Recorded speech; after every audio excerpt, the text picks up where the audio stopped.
Le réseau international des femmes avocates, en sigle REFAV, est une plateforme dont la création remonte en 2019 sur initiative de la Congolaise Maître Sylvie Nicole Muyekengana, alors bâtonnière du barreau de Pointe-Noire. Aujourd'hui, cette plateforme, dont le siège se trouve à Kigali, au Rwanda, réunit à son sein les avocates de l'Europe, des Caraïbes et surtout de l'Afrique. Depuis lors, sans tambour ni trompette, cet espace féminin fait son bonhomme de chemin. Et maître reine Angèle Patricia Bijimi, évoluant au barreau de Pointe-Noire, est l'actuelle présidente du bureau exécutif du REFAV. C'est au cours du deuxième congrès de ce réseau tenu à Yaoundé en août 2021 qu'elle a su gagner la confiance de ses consoeurs et ce, dans l'intérêt de conduire le bateau à bon port. Forte de ses 30 ans d'expérience professionnelle, cette praticienne du droit est consciente de la tâche exaltante qu'elle assume. Un sentiment de fierté, oui, mais surtout de devoir. C'est quelque chose que nous sommes en train de créer pour la postérité, c'est-à-dire nos enfants, et pour faire en sorte que la profession d'avocat soit plus accessible aux femmes et mieux vécue. Donc, pour nous, c'est plutôt le sentiment d'un devoir et aussi tout faire pour que ce réseau réussisse, soit connu et que toutes apprenons à servir à travers ce réseau. Élu pour un mandat de 2 ans, Maître Bijimi entend pendant cette période s'investir totalement dans ses nouvelles fonctions afin de relever plusieurs défis, à commencer par la remise à niveau des avocates, la récompense des femmes avocates qui se sont bien distinguées dans le métier et bien sûr la révision du texte de Maputo. Nous nous sommes donnés pour objectif de revisiter le protocole de Maputo, c'est-à-dire de le rendre plus accessible, donc de le résumer. Parce que ce protocole n'est pas appliqué au Congo, parce qu'il est très technique, trop long et assez difficile à appréhender. Donc nous nous sommes donnés pour objectif de le rendre plus simple pour qu'il soit applicable, parce qu'il s'agira là de servir de socle à la défense qui sera faite aux violences faites aux femmes. Donc c'est notre objectif pour cette année. Toujours dans ce droit fil, celui de bien faire rayonner le REFAV, quelques actions ont été réalisées. Vite on pense aux dons faits en direction des prisonniers de la maison d'arrêt de Pointe-Noire lors de la journée du 8 mars. La distinction faite à la plus ancienne avocate du Congo lors de la rentrée solennelle des avocats et bien d'autres actions. Nous avons ce qu'on appelle des représentations nationales, c'est-à-dire REFAV au Congo, c'est une antenne de REFAV, dite REFAV Congo. Et par exemple, dans le cadre de la journée du 8 mars, j'appelle rien que cette journée, partout à travers le monde, REFAV a fait des réalisations. Nous, au Congo, nous nous sommes dit que nous oublions bien souvent nos prisonniers, alors que même s'ils sont enfermés, ils n'ont pas perdu leur dignité, ils doivent être respectés et nous devons aussi avoir un regard humain vis-à-vis d'eux. Donc nous nous sommes dit que nous irons leur offrir un petit déjeuner, histoire pour eux de savoir qu'ils sont toujours dans la société, même si ils ont été enfermés, mais la société ne les rejette pas pour autant et que après, comme on dit, leur période de correction, ils réintégreront cette même société. Donc, nous avons à cette occasion discuté avec les dames de la maison d'arrêt, relevé leurs problèmes et que nous nous apprêtons à régler pour ceux que nous pouvons régler et puis voilà, à les accompagner. L'année dernière, le thème était de rendre hommage à nos premières femmes avocates. Un livre a été écrit en leur honneur et une décoration leur a été donnée, vous avez été témoin, lors de notre entrée solennelle de la décoration qui a été remise à Maître Angel Nielinga Julienne, qui est première avocate et première femme bâtonnière au Congo. Mais cela s'est fait pour toutes les premières dames à travers l'Afrique, les Caraïbes.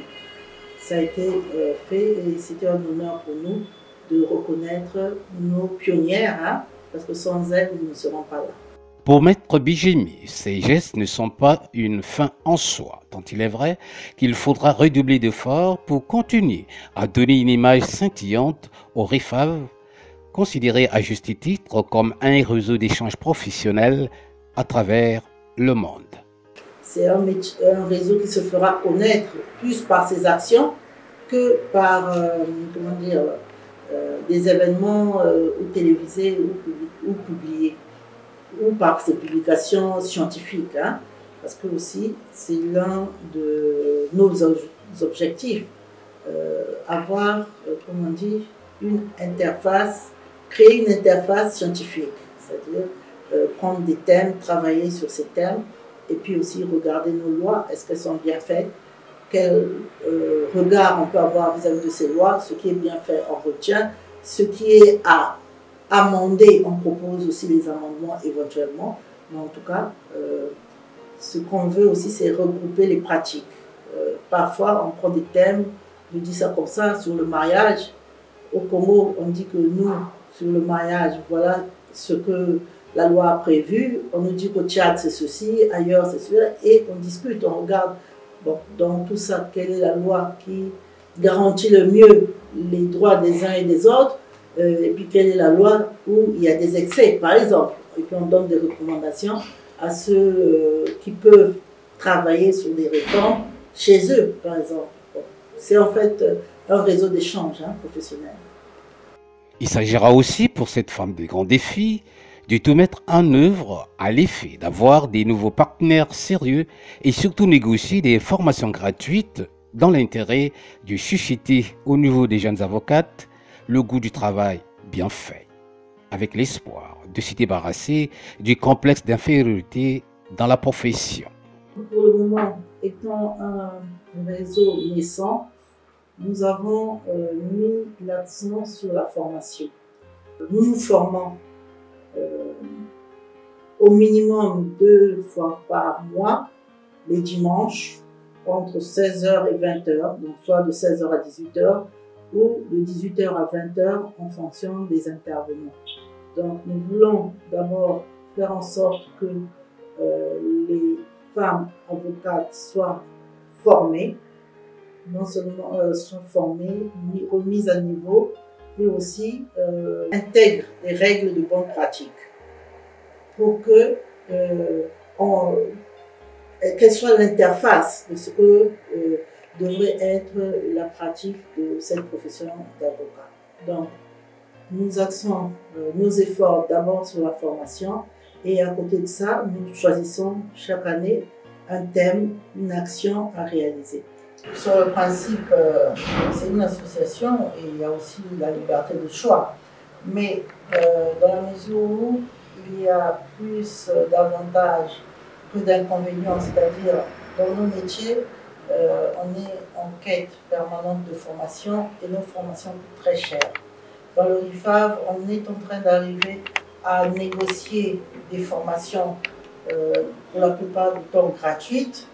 Je trouve que ce serait bien pour toutes d'en profiter. Et d'ailleurs, même on s'arrange parfois pour faire profiter des avocats hommes. On les invite à venir se former avec nous pour pouvoir avancer ensemble. Je pense que nous, aujourd'hui, nous n'avons plus grand-chose à prouver. Nous avons fait ce métier, comme on dit, plus ou moins correctement. Mais ce que nous voulons, c'est que nos enfants s'arriment, en fait, nos sœurs qui viennent de la profession, s'arriment à la fois aux nouvelles technologies. À travers le RIFAV, nous faisons essentiellement de la formation en ligne. Nous arrivons donc à la nouveauté du moment. Beaucoup d'institutions dans le monde sont en train de nous ouvrir les portes Et là, nous venons d'inscrire 10 avocates congolaises qui viennent de faire une formation sur les voies d'exécution à l'école des avocats de Paris. Nous avons l'école des avocats de Genève qui offre également des formations, l'école des avocats de barreau qui offre également des formations, et j'en passe. Donc, nous sommes en train d'avoir des partenariats sérieux et pour faire en sorte que le niveau d'information que nous avons en Afrique soit quasiment égal avec tout autre niveau dans le monde.